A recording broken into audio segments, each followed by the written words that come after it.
Welcome to Tara's physics syllabus standard 11 unit 8 வெப்பமும் வெப்ப இயக்கவியலும். இப்போ நம்ம இந்த வீடியோவில் என்ன பார்க்க போகிறோம்னா எடுத்துக்காட்டு கணக்கு 9 தான் பார்க்க போகிறோம். ஃபஸ்ட்டு கணக்கு ரீட் பண்ணுவோம். ஏ என்ற கரும்பொருள் ஒன்றின் கதிர்வீச்சு திறன் EA. மேலும் இது லாம்டா ஏ என்ற அலைநீளத்திற்கு பெரும ஆற்றல் கதிர் வீசப்படுகிறது. பி என்ற மற்றொரு கரும்பொருளின் கதிர்வீச்சு திறன் EB NEA. 1/2 லாம்டா ஏ என்ற கதிர் வீசப்படுகிறது எனில் n-இன் மதிப்பை காண்க. இதில் என்ன கொடுத்துருக்காங்க, என்ன கேட்டிருக்காங்கன்னு சொல்லிட்டு பார்ப்போம். ஏ என்ற கரும்பொருள் ஒன்றோட கதிர்வீச்சு திறன் என்னென்னா EA. அதே மாதிரி பி என்ற மற்றொரு கரும்பொருளின் கதிர்வீச்சு திறன் என்னென்னா EB. அது எதுக்கு ஈக்குவலாக இருக்கும்னா EB NEAக்கு வந்து ஈக்குவலாக இருக்கும். சரியா? இந்த ஏ என்ற கரும்பொருள் வந்து லாம்டா ஏ என்ற அலைநீளத்திற்கு பெரும் ஆற்றல் கதிர் வீசப்படுகிறது. இப்போ 1/2 லாம்டா ஏ என்ற கதிர் வீசப்படுகிறதுனா என்னோட மதிப்பு வந்து என்ன அப்படின்னு சொல்லி கண்டுபிடிக்க சொல்லியிருக்காங்க. இது இப்போ எப்படி கண்டுபிடிக்கன்னு சொல்லிட்டு பார்ப்போம். வியனின் இடப்பெயர்ச்சி விதி தான் நம்ம யூஸ் பண்ண போகிறோம். இதுக்கு வியனின் இடப்பெயர்ச்சி விதியிலிருந்து வியனின் இடப்பெயர்ச்சி விதி எழுதிக்கோங்க. Lambda max T is equal to மாறிலி. இதான் வந்து வியனின் இடப்பெயர்ச்சி விதி. இது ஏ மற்றும் பி என்ற இரண்டு கரும்பொருள்களுக்கும் பொருந்தும்.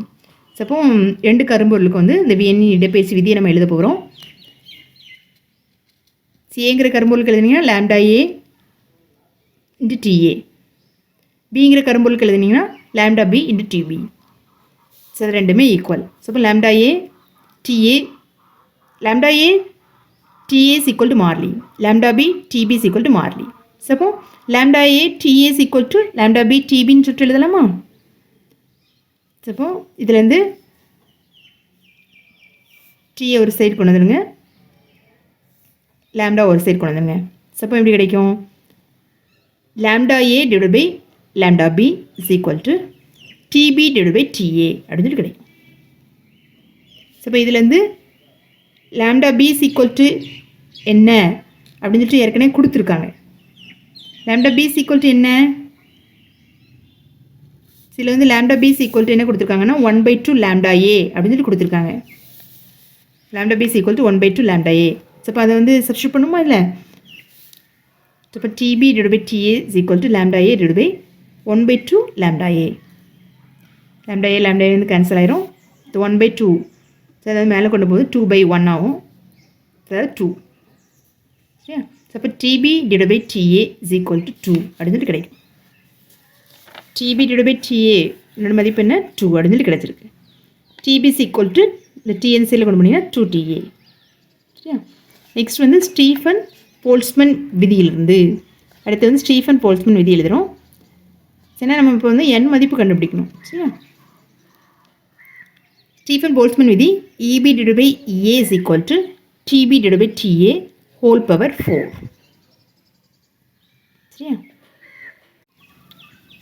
ஸ்டீஃபன்-போல்ட்ஸ்மன் விதி என்னென்னா E is equal to sigma T power 4. இதுதான் வந்து E proportional T power 4. இதான் வந்து போல்ட்ஸ்மன் விதி, ஸ்டீஃபன்-போல்ட்ஸ்மன் விதி. ப்ரொபோர்ஷனாலிட்டி ரிமூவ் பண்ணிங்கன்னா ஒரு கான்ஸ்டன்ட் வரும், அது வந்து sigma. E is equal to sigma T power 4. So இதை வந்து EA EBக்கு எழுதினீங்கன்னா ஏபிக்கு எழுதினீங்கன்னா EA is equal to sigma TA power 4. EBக்கு எழுதினீங்கன்னா EB is equal to sigma TB power 4. இப்போ EB divided by EA போட்டிங்கன்னா EB divided by EA is equal to sigma TB power 4 divided by sigma TA power 4. சரியா? இதை cut பண்ணிக்கோங்க. அப்போ EB divided by EA is equal to பவரை வந்து காமனாக எழுதிருமா? TB divided by TA whole power 4. TB divided by TA. So என்னோட மதிப்பு என்ன கண்டுபிடிச்சிருக்கோம்? 2ன்னு சொல்லிட்டு கண்டுபிடிச்சிருக்கோமா? ஸோ அதை எப்படி சப்ஸ்டியூட் பண்ணிக்கோங்க. 2 போட்டிங்கன்னா 2 power 4ன்னு சொல்லி கிடைக்கும். 2 power 4 என்ன? 16. 2 2s are 4, 4 2s are 8, 8 2s are 16 அப்படின்னு சொல்லி கிடைக்கும். இதுதான் வந்து என்னன்னா n. சரியா?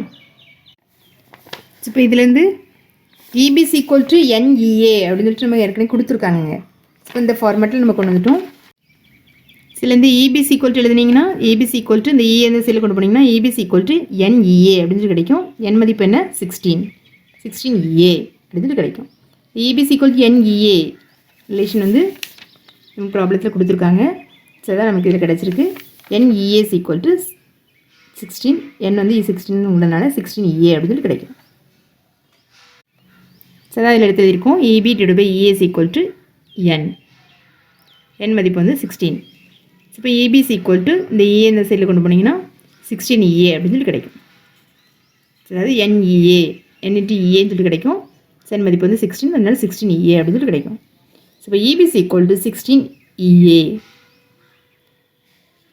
இந்த 16 இந்த சைடில் கொண்டு வந்தீங்கன்னா EB divided by 16 is equal to EA.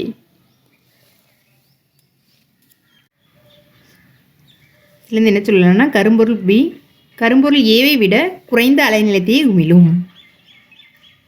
கரும்பொருள் B வந்து கரும்பொருள் Aவை விட குறைந்த அலைநிலையத்தையே உமிழும். எனவே கரும்பொருள் Aவை விட அதிக ஆற்றல் கொண்ட கதிர்வீச்சை கரும்பொருள் B உமிழும். கரும்பொருள் Aவை விட